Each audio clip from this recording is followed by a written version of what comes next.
Welcome to the Huddle. Today we welcome Coach Ciesielski, the inspirer of Team FIKEO. During the conversation we talk about the purpose of his project and the importance of visualization, among other things. Thanks for listening. If you have any questions, don't hesitate to contact us or leave a comment. Enjoy the Huddle. Hello, hi. Welcome in a new episode of the Huddle. It's the fifth episode of our second season, and the reason why I speak English right now is because we have a foreign coach again. As you know, viewers, each fifth episode we have a foreign coach who comes in the Huddle to discuss some basketball-related aspects. And today we have the honor of introducing Jean Pierre Ciesielski, a coach with a lot of experience and known for one of the strongest basketball communities when we talk about youth development, which is Basket FIKEO in the northern of France. So, Coach, welcome. Thanks for taking some time with us. How are you doing today? Yes, I'm doing great. Really appreciate for the invitation, and we'll try to bring as many information and tricks or whatever, and to share this with our community of coaches and people that are involved in basketball. So really appreciate it. Okay, no, you're welcome. You're welcome. But Coach, always an interesting question for our viewers. Maybe can you introduce yourself? Can you talk about a little bit about your history, about your current project, etc., etc.? Yes. Thank you. I'm consider myself more as a basketball lover. Even if my experience has been bringing me all over the world in basketball. First as a player, as I was playing for the national teams in France and playing in the on professional level.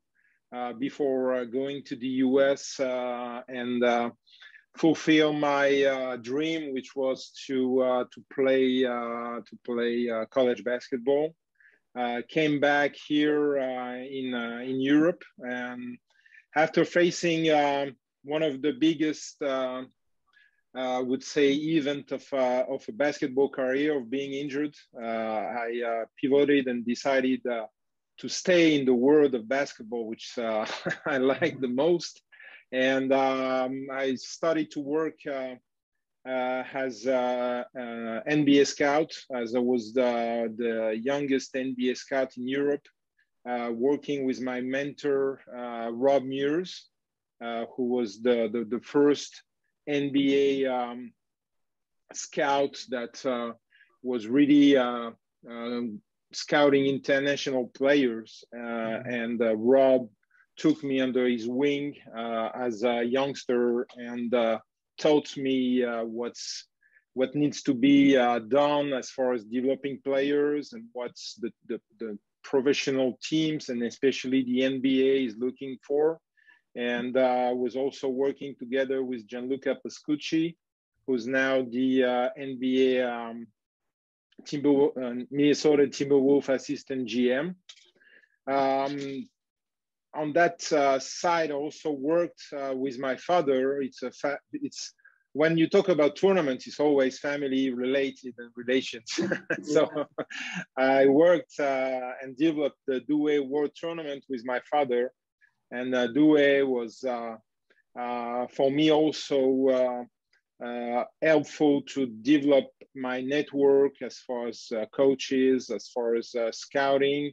And we had right now there are about 74 players that are still in the NBA that are played in Douai.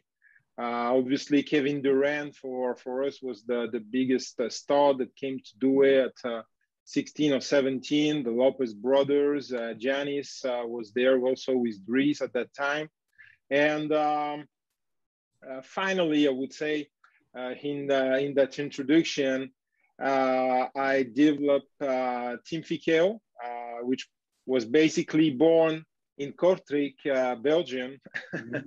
As we came with a U12 team invited by Peter, and with my American experience, and there is a lot of I would say like it's a AU team that's it's going on the side of high school basketball, and there were not this type of projects at that time, and I just thought that it was something that was missing in the picture, and basically the tournament in Kortrijk was for us the birth of Team Fikeo, and we're really proud of it. So that's overall, and hanging around player development through Fikeo and everything, but I think we'll talk about it later on this show. Yeah, sure. No, thanks for the introduction, Coach. As you mentioned, basketball tournaments are sometimes family related, and that's also the reason why we got in touch, because it was my father, Peter, the organizer of the Christmas tournament in Belgium, that gave me your name, because we were asking him for some new guests for the Huddle, and he said you should definitely talk to Coach Ciesielski, who has a lot of experience in Europe but also in the United States. So no, it's an honor to have you here on the show this week. And if we zoom a little bit in on the aspect of Team Fikeo Basket, so now you're based in the northern of France, I guess.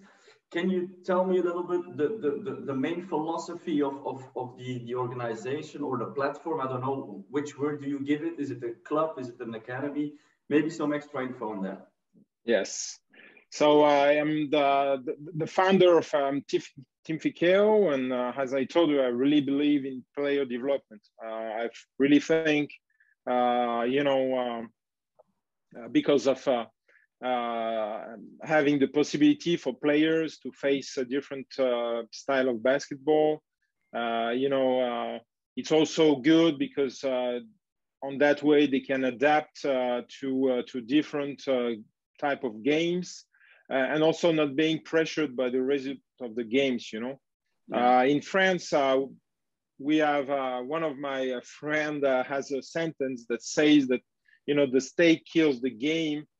Because obviously coaches are obsessed with winning games, even at young ages. You can see,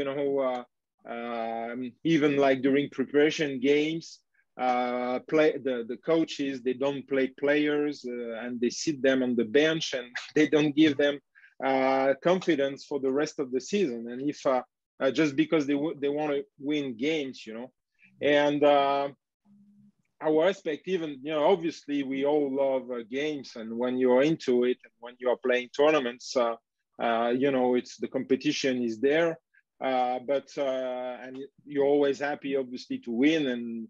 But Team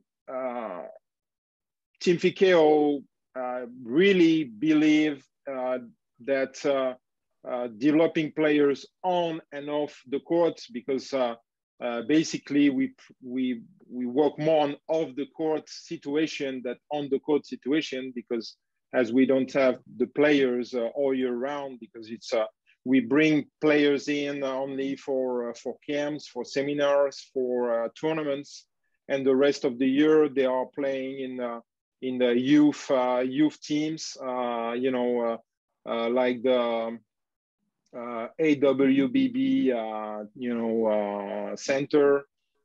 We have the INSEP.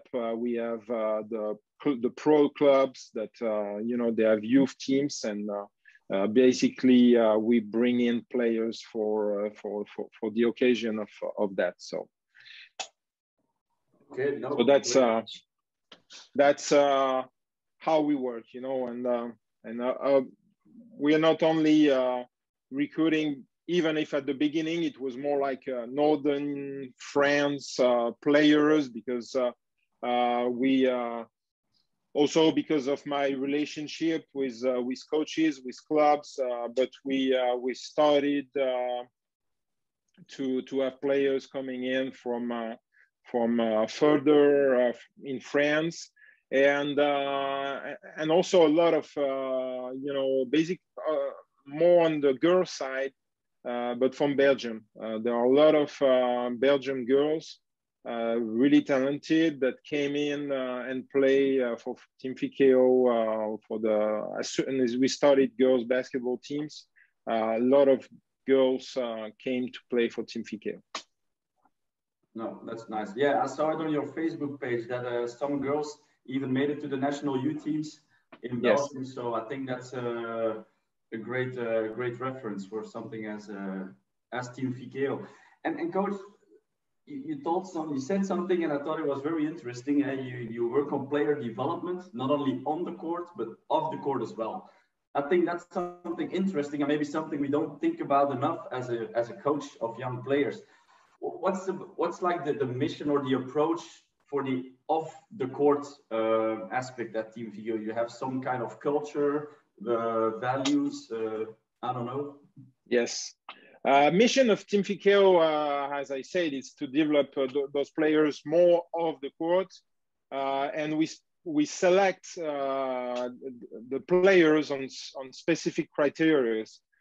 We want kids that are behaving really well, because when it comes to the high level of basketball, even on youth, when you talk, and we are really proud to have 2 players in the U16 national team in Belgium that play,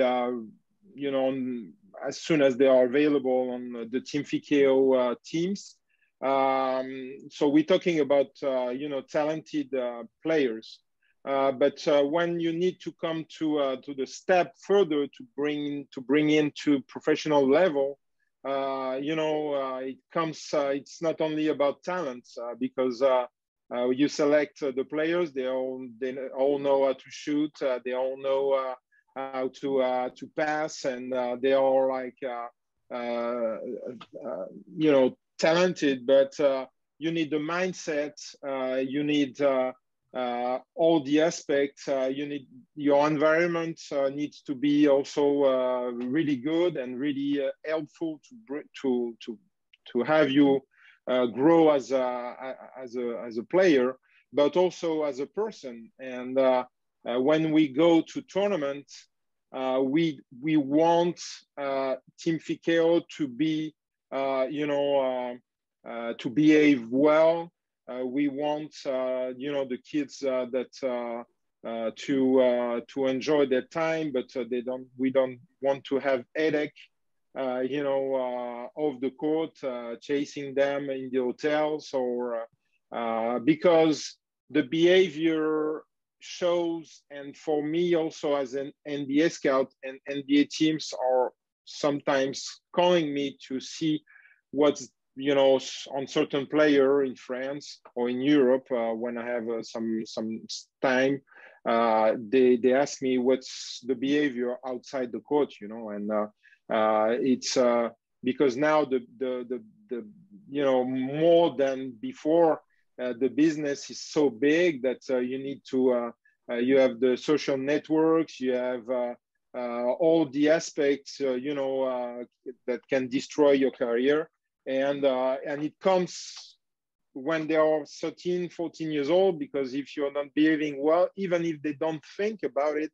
a bad image outside, the people, they remember, oh, that kid was a jerk, or that girl was just complaining all the time, and people they always remember those things, and when you're a talented athlete or professional basketball player, it's now with such exposure, you need to be, I would say, clean somehow from the first age, So Team Fikeo, it's what we want. We want to raise the player, the child, I would say, in a suitable environment, and it comes down with parents, because obviously the parents, it's always what I say to the kids.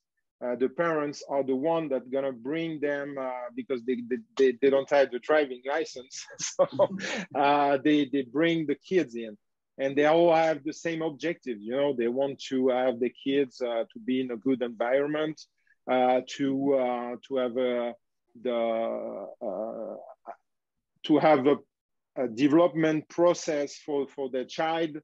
And also they want to have the kids live extraordinary experiences and be on the best level they can.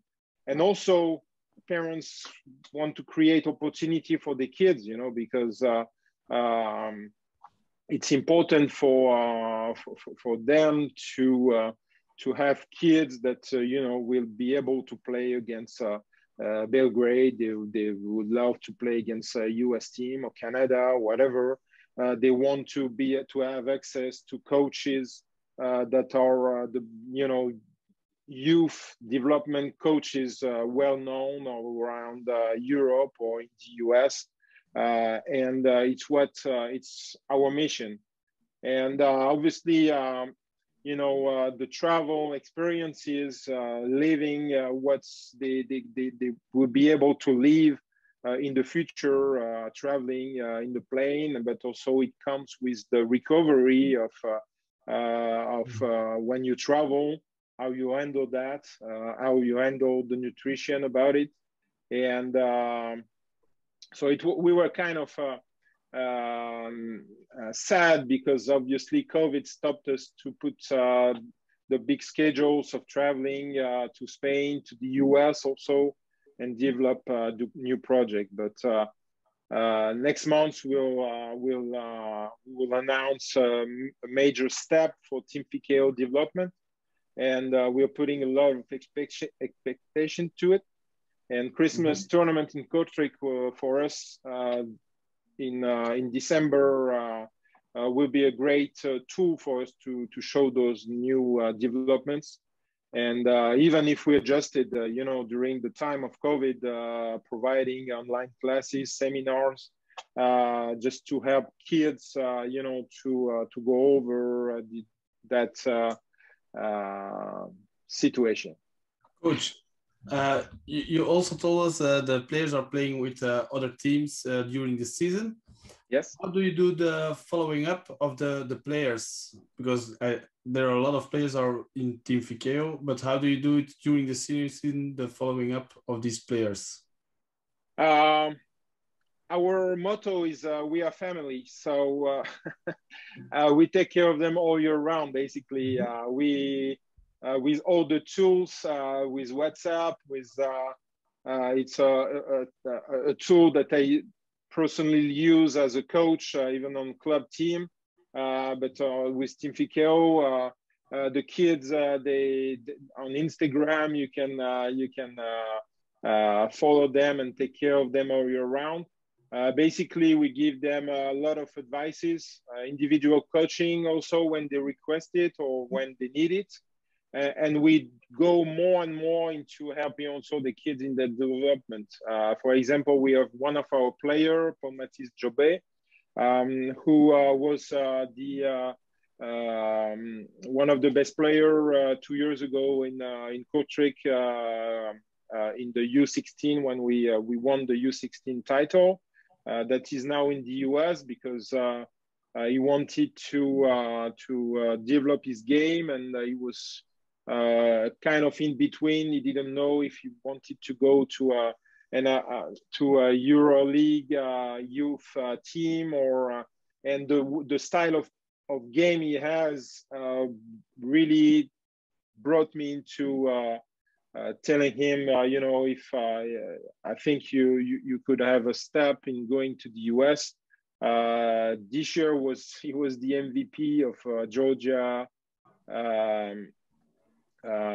independent, so it's the private schools league association in Georgia. One of the last players that was the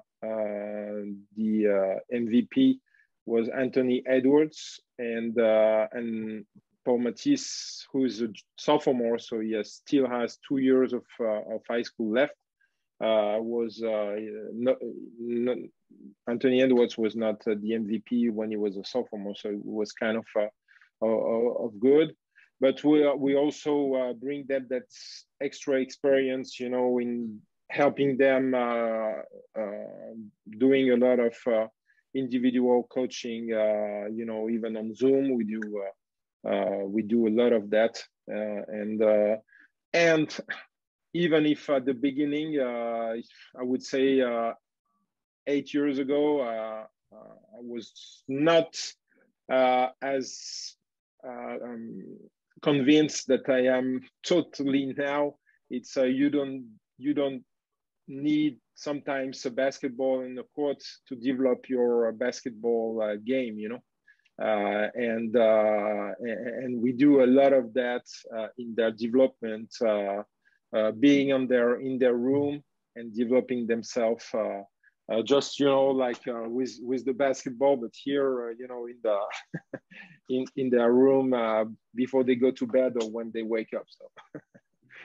Oh, that's perfect. Oh, great. And Coach, yeah, you said and you talked about individual coaching during the year when you did the follow-up of your players. Yes. And, yeah, one other important aspect in basketball, and you talked about it with me before this interview, was mental preparation to a game. Yeah. How do you guys see that aspect at Team Fikeo? You have a special approach on that? Oh yes, it's definitely you know the overall thing that we come, you know, it's more a mental preparation, and one of the tool, and when you see sometimes like Janice is doing that all the time, and even fans are really going after him a lot about visualization and imagery. I think the power of the brain, and it's something we really work on, and we also give a lot of classes on that because it's so powerful. Imagery, you know, it improves your concentration, it block out distraction, but also build your confidence, reduce your stress. You know, it helps to solve problems. You know, sometimes even on young ages, players, they feel confused because you have a dad that is yelling on the, you know, in the bleachers, or you have something that's attract. And I think the COVID ends that for the kids when now they are back to the court. You know, a small distraction can kill your practice or can kill the attitude of a player. And it takes time, obviously, and practice, you know, for coaches, but they can do it at any level. You know, for my personal experience, not only with Team Fikeo, but 2 years ago with my club team in Proville, we won the region Hauts-de-France U15 title. The team was not the best team, I would say, talent-wise, but we practiced a lot on visualization and imagery. And the players were so confident and trust, they have self-confidence, you know, big self-confidence. They trust themselves so much that they felt they were unstoppable. You know, and there are some small exercises that we can go through. It's really easy. And, you know, that approach, you know, will definitely help the coaches and will definitely help them because, you know, when you go to a war, you need to have a plan, you know, and if you don't have a plan, you know, it's like a game, you know, practice. If you don't have your practice ready, or if you don't have your game ready, but even if you have a plan, you have always situation that you're facing that it's like in life, you know, and you need to be taught about that, you know, and there are like small drills that you can go over.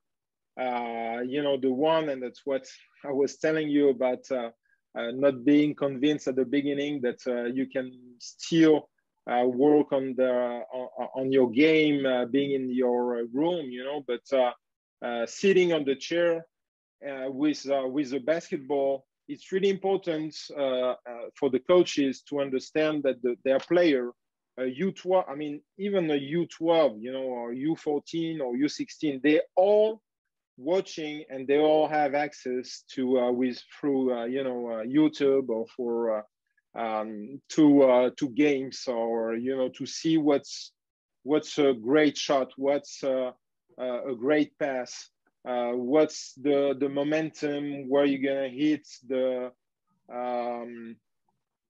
winning shot, you know. But if you're not prepared to it, when you're in the situation where you're gonna catch and shoot and you don't see it yourself, and if you don't teach your brain to see it, you know, you have obviously a 50% of chance to make it, but to bring it that to another level, you need to feel that, and you know, you just need to have the kids to sit on the chair. It can also be during practices, during a water break. It's really easy to do it, either for youth, but also for men's or women's level, you know. Mm-hmm. In between, you know, water break, it's always in between drills, you know, and yeah, it's a new drill, and you will tell the players to visualize, if you're working on the shots, you know, to visualize that the winning shot that you're gonna make. You have your ball, so you take the water break. It takes 30 seconds, and you just, you know, closing the eyes, feeling the ball, and seeing yourself into a situation, and tell the players, you know, you sit and you're gonna make that shot that's gonna make us win the game, you know, or you're gonna see you being the best defender on the court.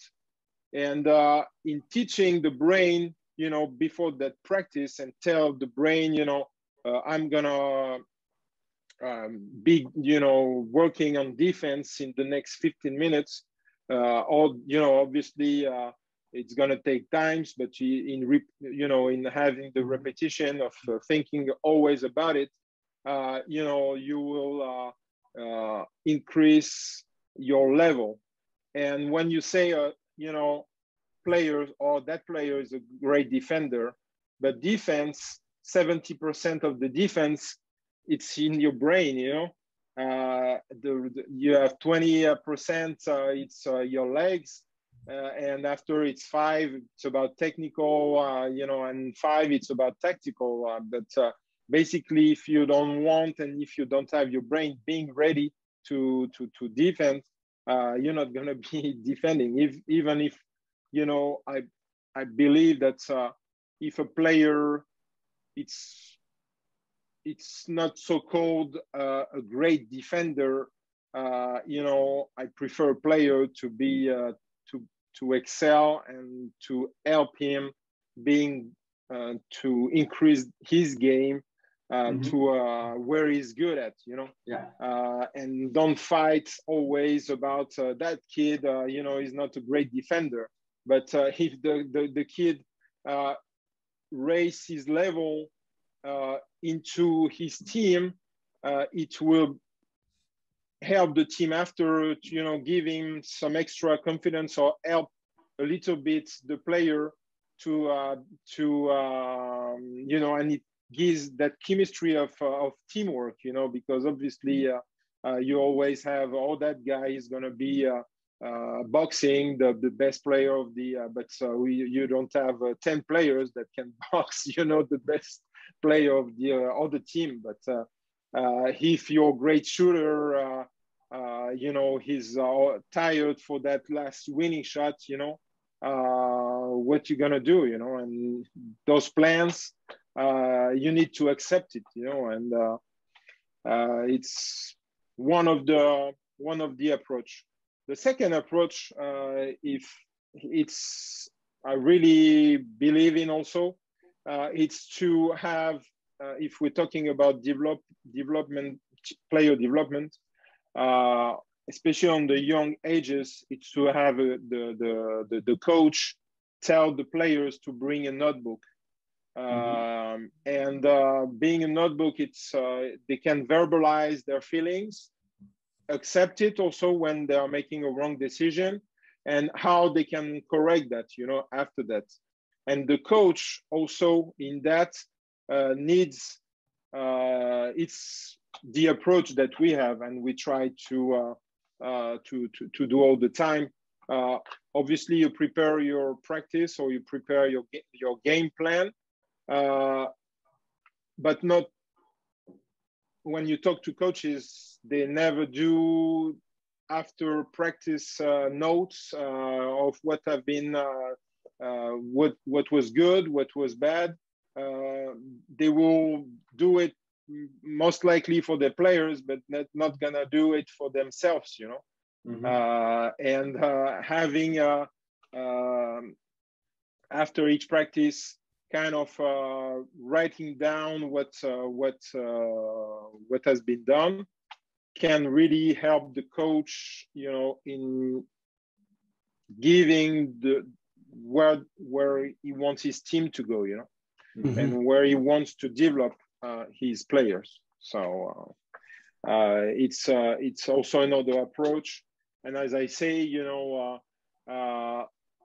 training session or the best, to do those visualization, because it's not something, at the beginning, you need also to catch the attention of the players, because obviously when you do, we started to do also like meditation sometimes to bring down the, and during the COVID, we did it also myself with the players. And at the beginning, obviously some of the players, they don't really think it's, what you're going to do. You're going to lay on the floor and thinking about my game. But when you tell them, you have been in those experience, I have been throwing a bad pass that made my team, to make a basket, or a losing shot, or you can reward it into your mind and say, oh, that's why I did it. And they start to catch, and it's really, really powerful, really powerful. About the meditation, it's something what I also think about it after I read the book of Phil Jackson, because he's the one who did it with Chicago Bulls. Yeah. And maybe it's something interesting for me as a coach to do it first time for myself, and after maybe it's with the team to do it. It's very interesting to adapt to my training sessions and to involve it in basketball. Yes, because it's really something that we talk a lot about, personal development and or mental preparation. It's coaches and our community of coaches. So when you're on the top level, you have a physical preparator sometimes, or now on top levels they have like trainers, mental coaches. It's not as it's not like in soccer, or they have like mental coaches coming, or rugby, because of also the budgets. But youth coaches can do it themselves, and it's not because the coaches don't need to feel that I'm not Phil Jackson. Why should I do that? Phil Jackson just followed, a personal development classes, and bringing it into his locker room, and train the brain of his players, even if the players themselves didn't, go along all the time together. They stick into that inside the locker room. And I really believe that coaches, when they have, when you have like youth teams that are, they have some distraction around, or they have cell phones, in their bags, in bringing their attention to that. After they're really focused, they are focused, and when it comes to before, in between, and after the game, you can do that, also to reduce the stress, because sometimes you yell at players, or coaches are yelling at players because they don't have tools, or they didn't prepare themselves of a situation that they can facing, and can be I would say a bad referee. You make the visualization of a ref. You're not gonna change the ref in between the game, during the game, because of this, you don't like him. It's not gonna change it. And if you're losing the game, I really believe, and it's what we do with Team Fikeo. You're not gonna hear about yelling on the players after a game, because game is done, and what we gonna do to win the next game, or to be better the next game, and it's really important for the coaches to follow that track, because when you are in your head, it's done, it stops, you don't act the way you need to be acting, and mental preparation, it's the key, and it doesn't need to have mental coaches with you to do that. It can be helpful for individual players sometimes, because of they have like they have needs to do that, but it can be done with by the coach himself, even on youth level. I'm glad that after that you do that, because it's so powerful that it can really be helpful. And at the end, for the coach, it can also take you out, take you from bad situations sometimes into giving the right advice at the right time to make a good decision and have a winning basket, or sometimes having a close game being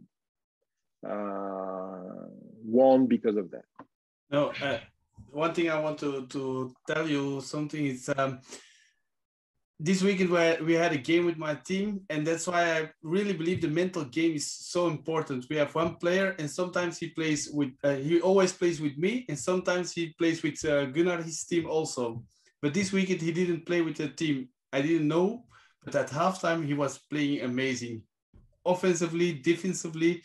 So we asking at the game, I asked to one of the players, I said, why is Jordan today so good in defense? And one of the players said, I told him, hey, today you can go 1000% because you don't have to play the game after. And for me, it was, okay, I have to keep this in mind. For me, it's really important. I can't do that anymore for me, because I know he can, but the games before, he always played like 70%, I think, in defense. He was thinking, okay, I have a game next. No, for me, it's the important thing, the mental game, to play every game 100%. So something I'm going to take with me, and we're gonna work about this really good mental game. Yeah, it's really interesting, because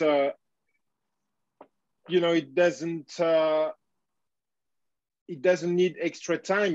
Basically, also during your you're gonna save time because every time during that water break, during the timeout, the timeout it's not, even if now in the NBA some of the players are starting to doing that because there are a lot of studies, stats, also about coaching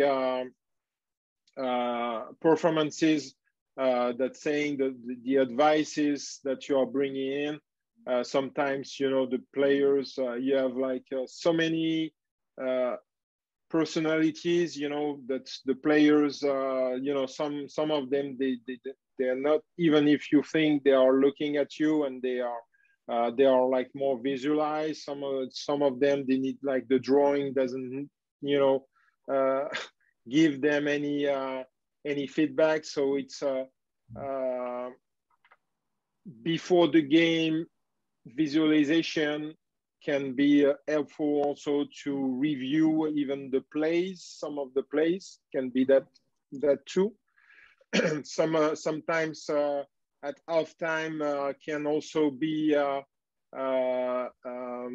when it's minus 20, 25, and the players are totally down, can bring that extra breath and give what we call like the new energy to kind of bring you back, even if you're down that with that much.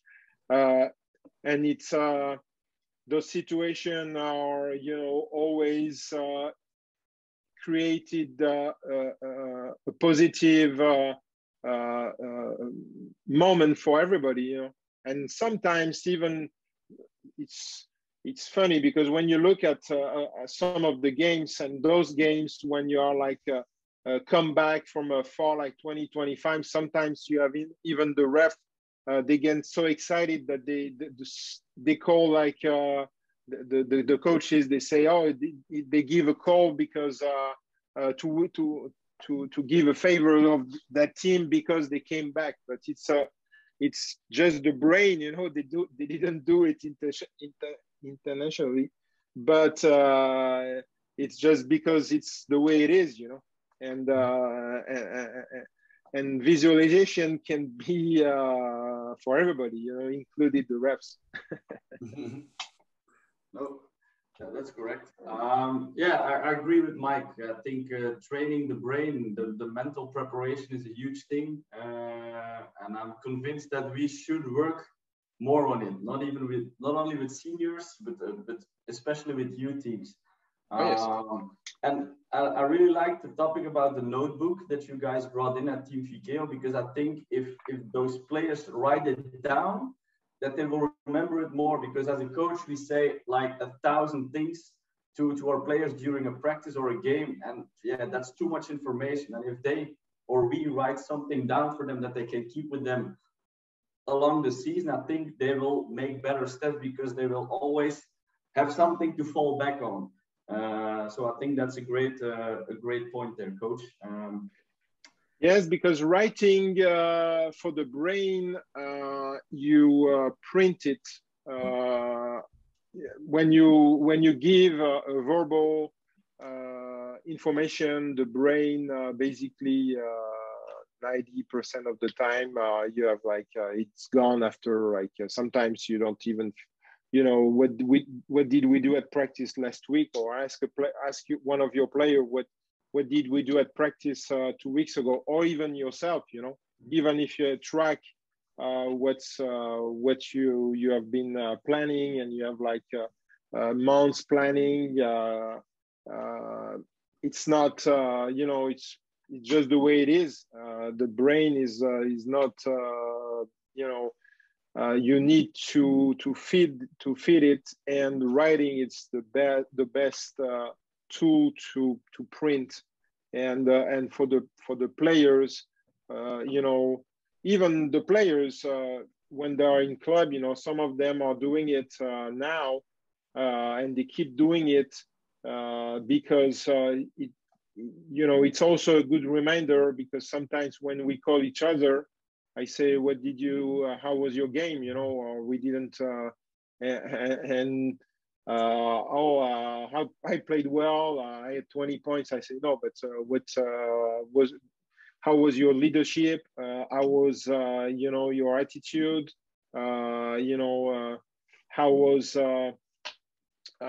how did you act after the game?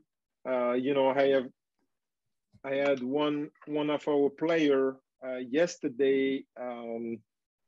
I won't say his name, obviously, but he sent me a message, and I say, "Oh, I'm pissed. I want to break everything." I say, "What's going on?" You know, I say, "Yeah, I played only 9 minutes. You know, and we lost by 1 point. I don't understand the coach, why I played in preparation, and in the first game I had a lot of minutes, and I didn't play the minutes I was expected."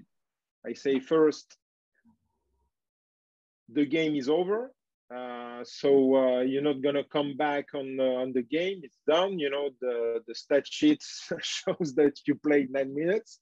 So how do you act, and how you give the information to your brain to be better at the first practice? Because if you are in that attitude after the game, the first practice, you're going to be mad at the coach, and you're not going to be ready and focused 100% because of that.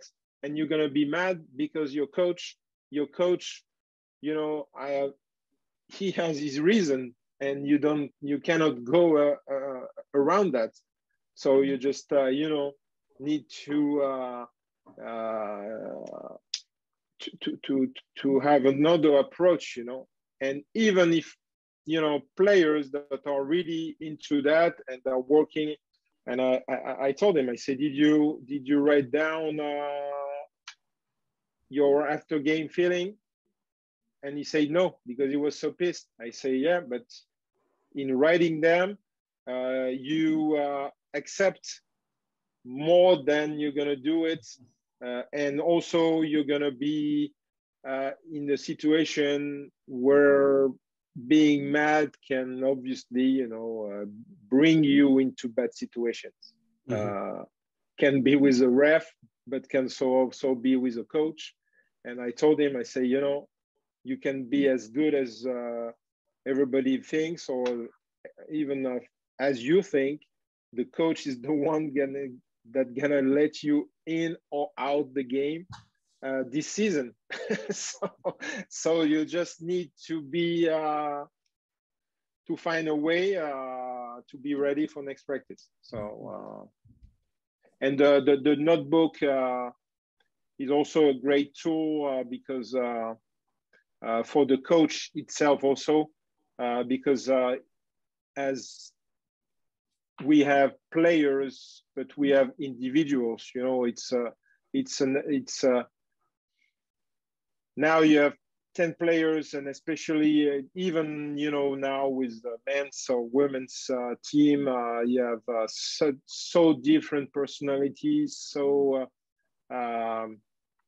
you need to adjust every word, and even that, you know, when you have a reaction, coaches can say, oh, that kid, you know, it's always good to write it and to print it, because it's going to give them a lot of a good feedback on how their players are acting.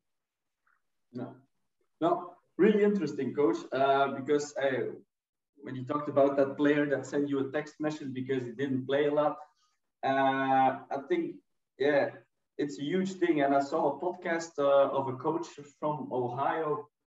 I think he was from the Ohio Bobcats college team, Jeff Bowles, who has a philosophy on next play mentality or next game mentality. And I think very interesting podcast. Also for our viewers, Jeff Bols, it's Boals from Ohio. And he was talking about players that were complaining after a game. And he said they can reflect about the game, but they shouldn't do it too much because they can't control it anymore. They should control what's coming in the future. That's the only thing they can work on. And he has like also a little signal, which is like this: when somebody misses a free throw. Yesterday I had a game with my youth under 14 team, and I have my small point guard. I love him a lot. He's a true leader already on that age, and he shoots a free throw and it's an air ball, and he's going with his head. And now we have like a rule: I do this, and he said, okay, he knocked a beat. The second one he made it, and then he run back and he's happy about it. It's just a little signal, even if they make a mistake or the ref calls a foul and they're compared. I said, no, keep your head up. Next play mentality, and it works. It's a small detail, but it has a huge effect on those players. So and also, you know, it's there's a lot of videos, you know, that talks about the body language, or you know, you don't make a dolphin will never be a shark, you know. It's Laurent Ciara, that's the video about obviously a dolphin, he's not going to be becoming a shark, you know, but a dolphin can be better, or you know, in having the right tools with a trained brain will be more efficient than a shark, you know.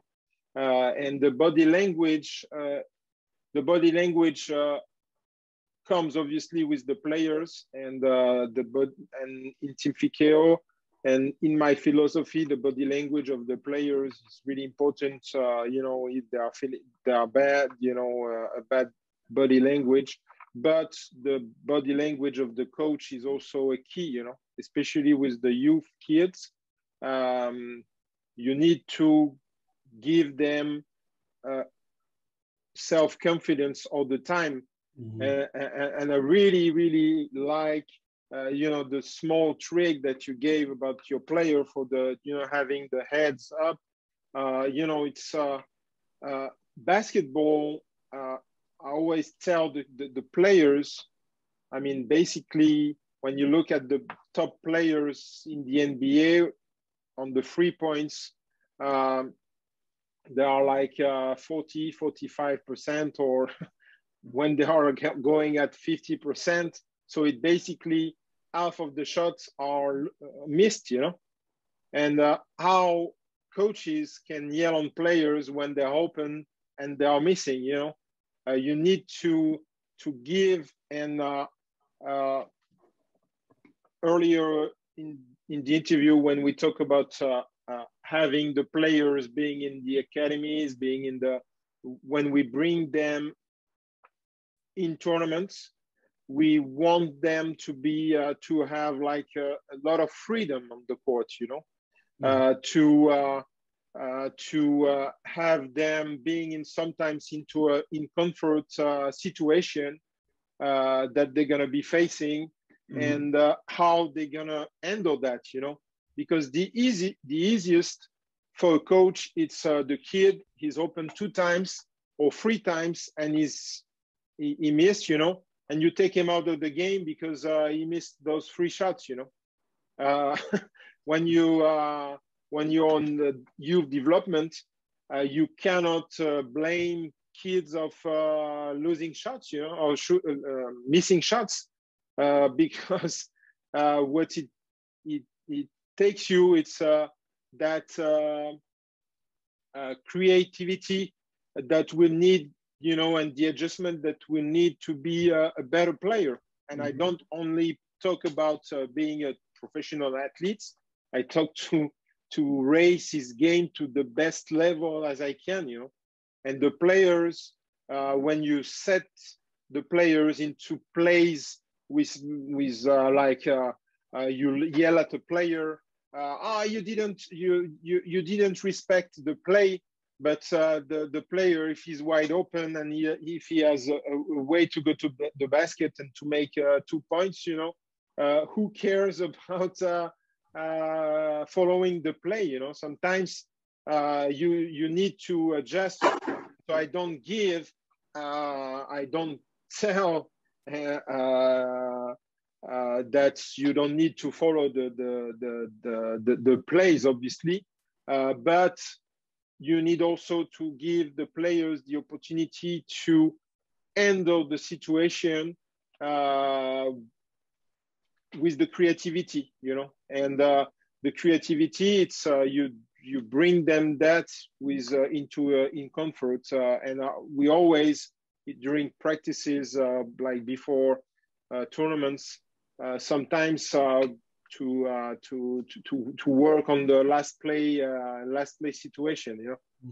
You are down by one, and you are like 15 seconds or 14 seconds or 18 seconds, and we go for the win, you know, and you work on that specifically or for 15 minutes, and you give them that opportunity to find that you give the right you give what a coach think that is the best situation, but after the player, if you kill the creativity of your players, you kill, basically you cut the potential of your team, you know. And it comes down to the obsession of winning those games. But I think coaches will feel better, you know, in having those situations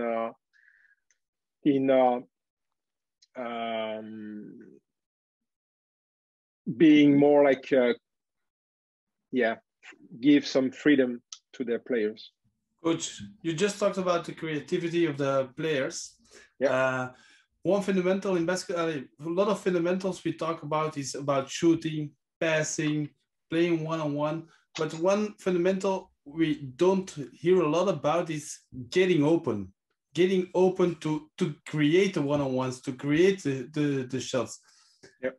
Can you talk a little bit more? How do you do this in your Team Fikeo? What is important? What is your philosophy about this? Getting open to create something.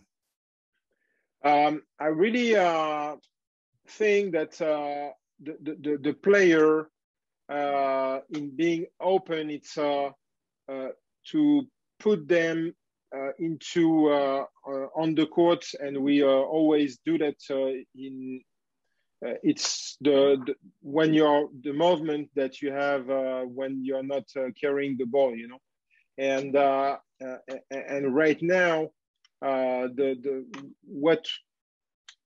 what it's important into the game, it's the ball that you're gonna have, you know, on the extra pass, that you're gonna be open. It's not like creating your own shot.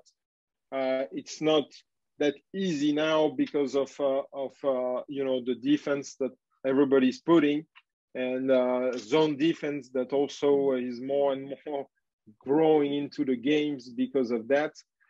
It's more like about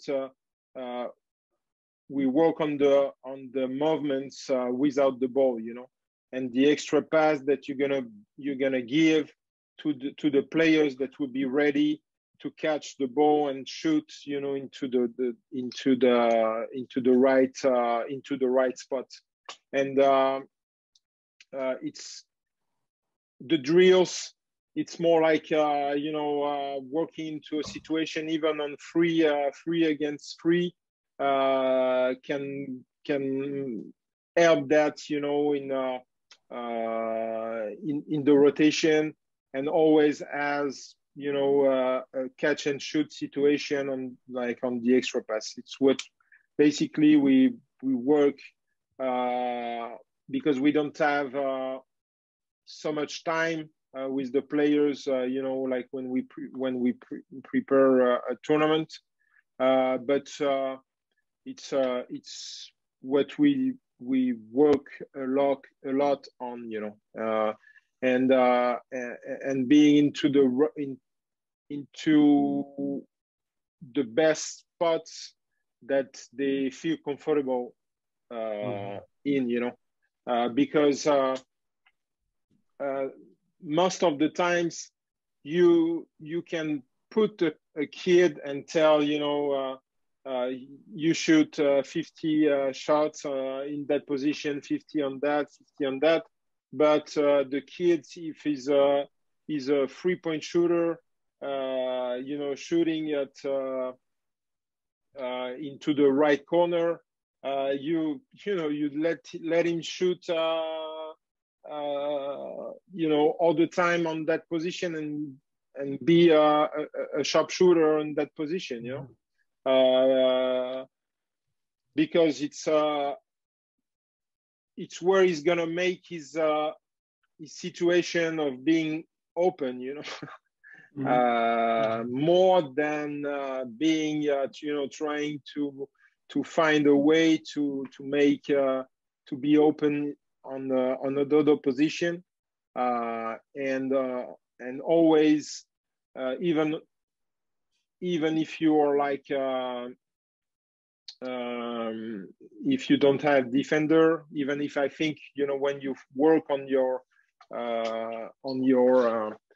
shooting abilities, you always need to have a defender, or you need to be like to create an atmosphere where you have a defender or a player that is late and kind of being on game situation, and even if it's a shooting situation, and in doing that, feeding the players with the extra pass situation can really give a lot of confidence to the player. What is very interesting is you talk about the extra pass. Something for me, it's so important in my game. I always talk with my guys about getting paint touches and then to spread the ball and work with one more. And now they also shout it every time, go for the one more. The only thing, what's now the problem with my youth team and my senior team is about the spacing. You talk about the extra pass, but sometimes they don't move for the extra pass. So the spacing is too much. They have to give sometimes a cross-court pass to make the extra space. This is something players, and maybe what you talked about earlier, the visualization, it's important. They sometimes close the eyes and say, okay, or stop the game. Look, this is not possible to give this pass. You have to move and get 4 meters you can pass, but not 6 meters cross-court passes. It dunks on the other side. Because what we talk about imagery visualization can help also the player to see the situation where he faced before, and where he saw that when you're in a situation, even on a pick and roll, the way the defender, or that time when the guy stepped out, I didn't engage my hip and my shoulder enough, and put me into the situation where I was not having my eyes, looking at the court, or my open player, can help that, even with young players, because one of the things with young players, it's always tell them, to see the court, how to see an open player, but also being, handling the ball and being pressured, and the situation of that, even with U12, U14. I've been discussing a lot with coaches in Serbia, in Slovenia, in Spain, and it's what they do, and they try always to have the kids to to work on those fundamentals of being ready to be a creator.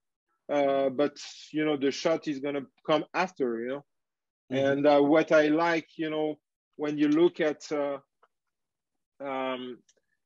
Belgium, and when we come to tournaments in Belgium, when you are with U12 teams, the players are with low baskets, you know, and sometimes they say, yeah, but with low baskets, the kids, you know, they can dunk, or they can, you know, it's not. I say, yeah, but you need to work first on your spacing, you know, more than on your shooting. And when I see, and it's what we have been working a lot with my partners in the US, it's about having 6-7 years old kids playing with size 7 ball, and on the regular FIBA size baskets, you know, what's how a kid can shoot, you know, well with a size 7 ball and on a high basket, you know. First, you know, need work a lot on his development, on the spacing, on how I make a good pass, and how I'm in the court, you know, rather than you know, being the best on court cuts or overtime, you know. So it's very obviously, you know, player developments. We say, you know, it's what Team Fikeo, and we are focused on U12 to U18, but with men's and women's senior teams. Development is, you know, you learn even if when you're 30 years old, you know, if you want to learn, obviously, you know, it's always hard for a player to put himself into a situation, you know, what's the 27, 30 years old coach gonna teach me, you know, I know everything. No, you don't, you know. And personally, you know, being 47, I, you know, learn every day, you know. And people that are 70, 80, you can still learn all your life, you know. And sometimes when we talk about visualization, imagery, you know, you change your mind, you change some of the views, because, you know, you see that the results are there. And because when you talk about, it's not about basketball, it's more about, you know, personal development. And it changed the game. And yeah, we have a lot of good things, and coaches definitely needs to. I mean, now you have all the tools available, you know, and you just need to pick and make your own after you know, story, and make your own vision, you know. I'm sure that's sometimes, you know,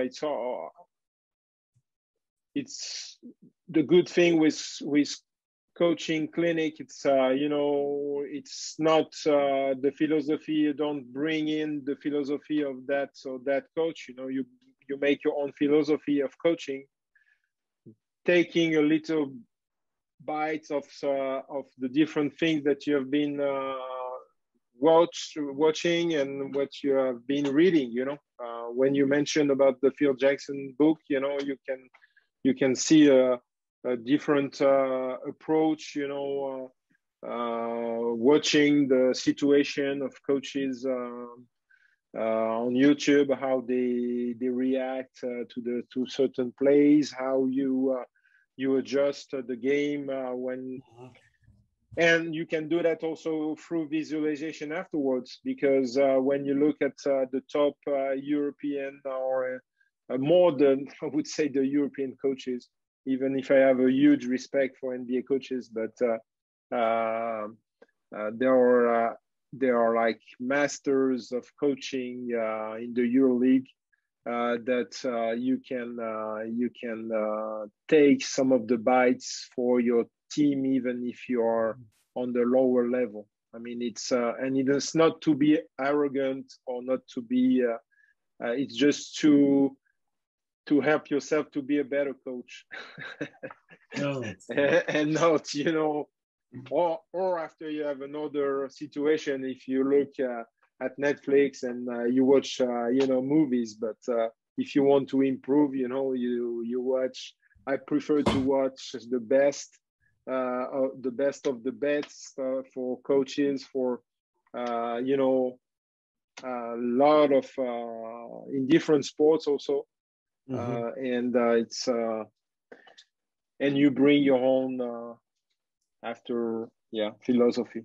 Yeah, and this is really important to just look a lot of things and adapt what you can do, and not pick it because of you saw it on internet or you saw it in the game, but know why you do it. I have one player I took from Pablo Lasso. I played for 3-4 years now, and also yesterday in the game I said, I know why I do it. I just do it because of I have really good shooters, and I told them, my players, I don't believe it. Why it's still working the play, but also with Pablo Lasso and I know the other coaches, they know they're gonna play that kind of horns offense.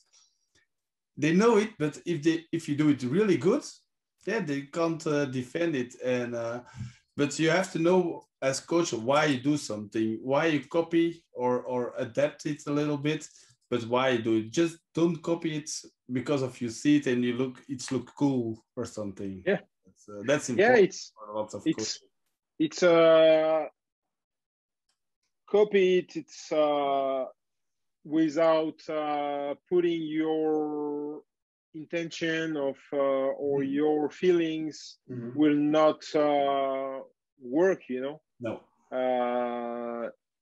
But what it's always interesting in watching the way people are acting, the way they are talking, the way they are bringing in information. Definitely helps you also to adjust your language, to adjust your view, and to learn, you know. And if that play works and you really and you always find, and the players find good situation, I mean, fine. I mean, at the end, you know, if a basket is made, or if you play that every 3, 4, 5 possession and it works, I mean, why changing it? Yeah, it's true. Never change it because I think Gunnar knows which play it is, and I really like to do it. And yeah, for me, it works, but I know why I do it. So this is a good tip for all the coaches. Always tell the players also why you do something, because never say you have to do it because I wanted you to do it. No, and then we come back to the visualization. If you say why they do it, they can visualize it, and then they know, okay, that's why we do it. Yeah, and that power, if the coaches wants to see that, we have in France La Patrouille de France. It's the so it's like the army jet crew that are doing shows with 8 Alpha Jets plane, and the guys are always you know, doing the show. They are doing it in the room, in the training room, you know, before they're going into the airplanes, and they are visualizing, but like it's second by second, and it comes when they are dressing themselves into the cockpit, checking the things, and when they start and they do all that stuff, you know. And it just at the beginning, you know, when you look at it, you say the guys are they you know, what are they doing? Are they crazy? Or how can you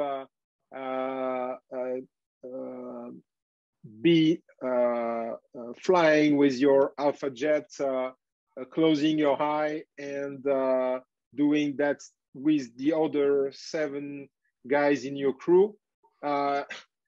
Look at the video, it shows itself, you know. So why the Patrouille de France can do that, and why a coach, a U14 coach, you know, in Belgium or in France couldn't do it with his players in the locker room, just to bring the intention. And it's so powerful that sometimes it's funny, but it can also kill diseases, I would say, you know, because some of the players, it's a mental, I would say, injury, and in doing that, the confidence is coming back, and the small pain they had obviously it doesn't.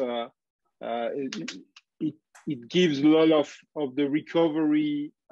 You know, when you have players, the good example, and you can also watch, and maybe you saw that show also on Tony Parker.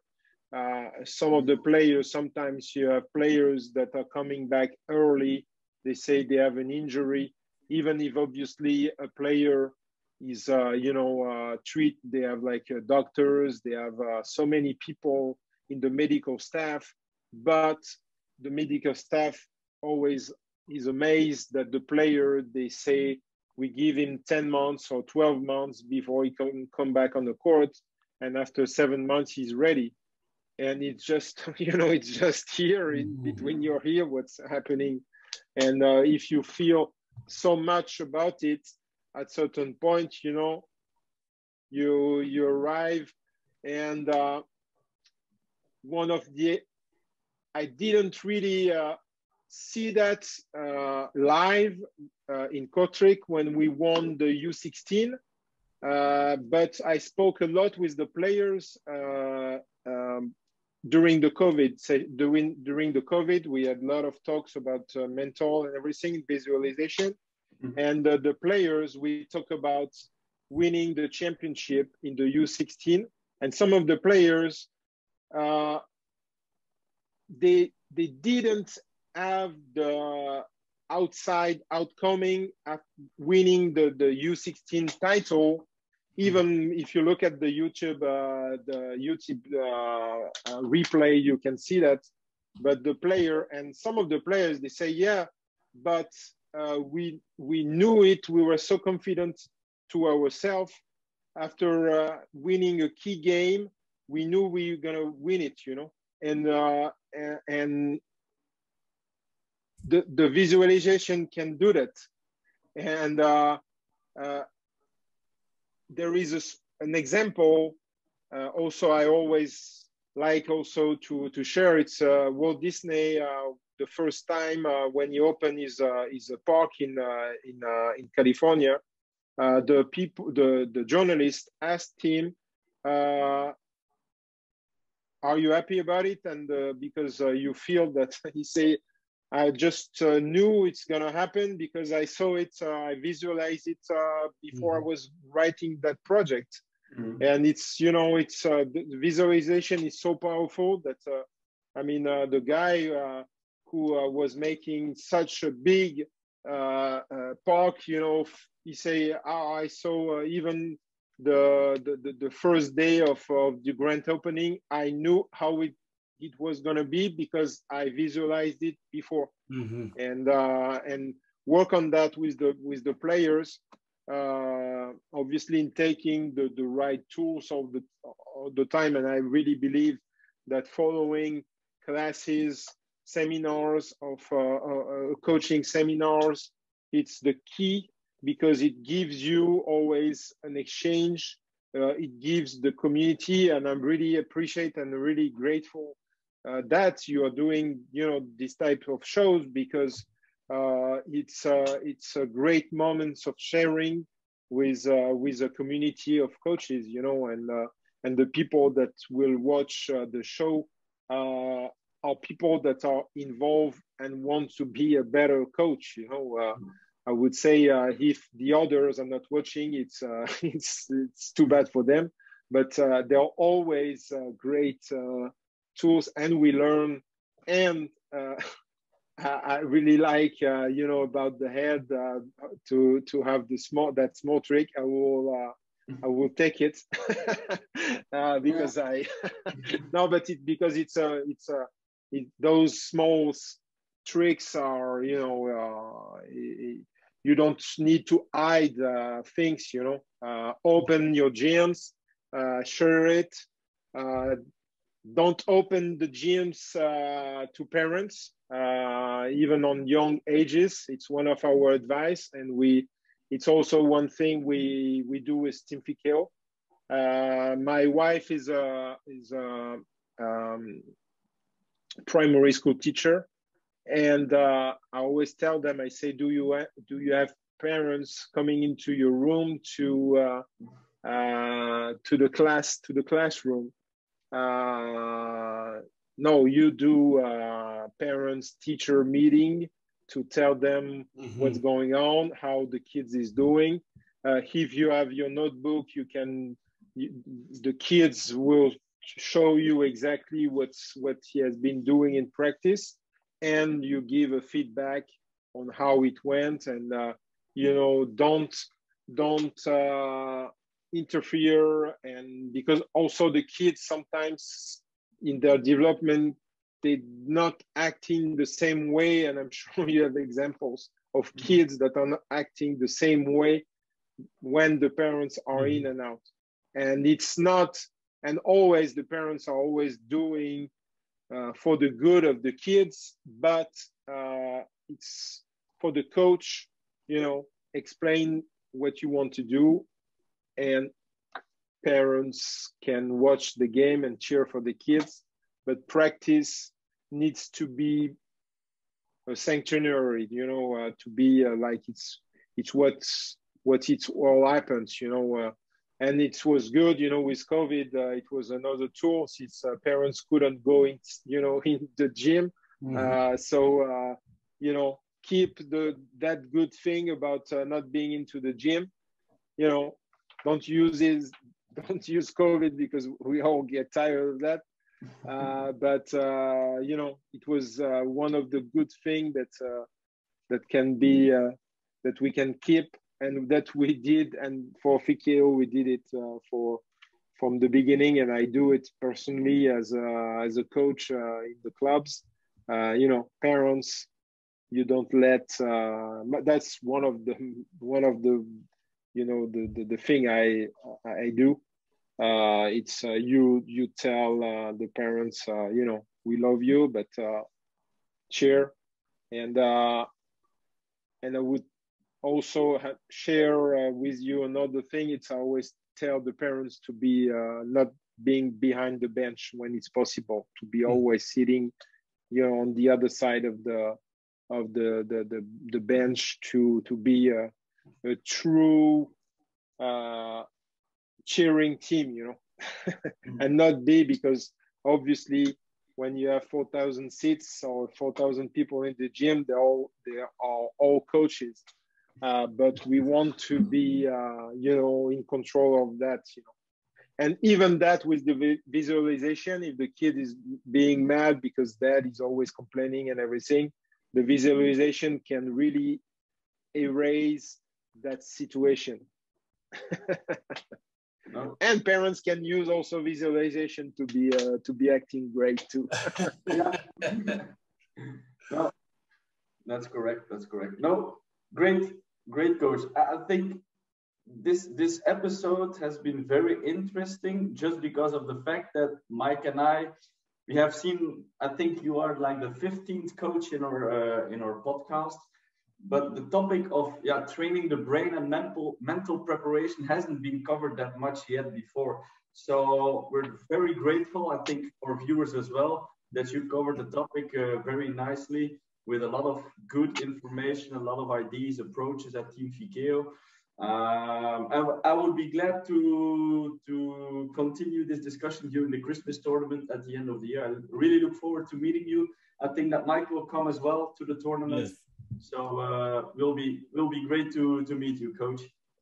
Yes, it would be a pleasure, and you're really welcome anytime when we have seminars, open gyms, and also to come around to keep that exchange.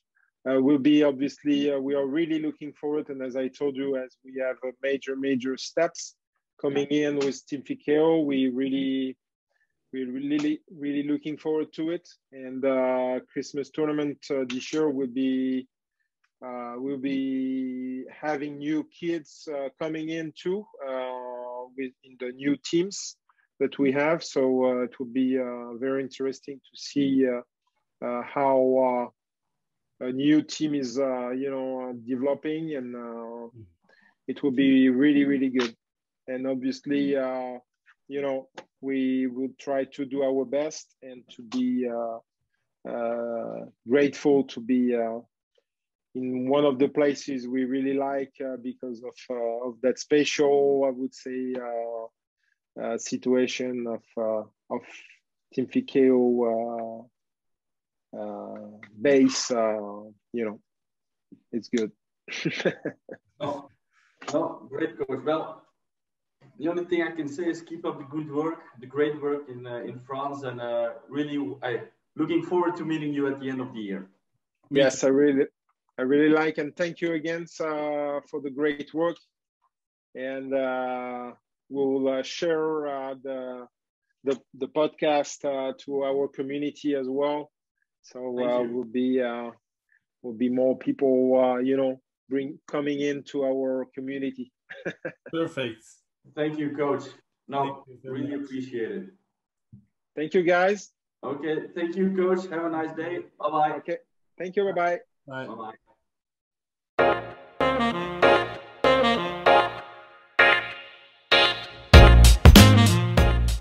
Bedankt om te luisteren naar de Huddle. Via deze podcast helpen coaches om hun visie over basketbal en coaching te evalueren. Volgende week hebben we weer een jonge, ambitieuze coach. En trouwe luisteraar van de Huddle, Zeno Nijt. Coach Nijt is al enkele jaren actief bij Jeugd Ginsen. Wil je geen tip of nieuws missen? Like dan zeker onze pagina op sociale media. Tot volgende week.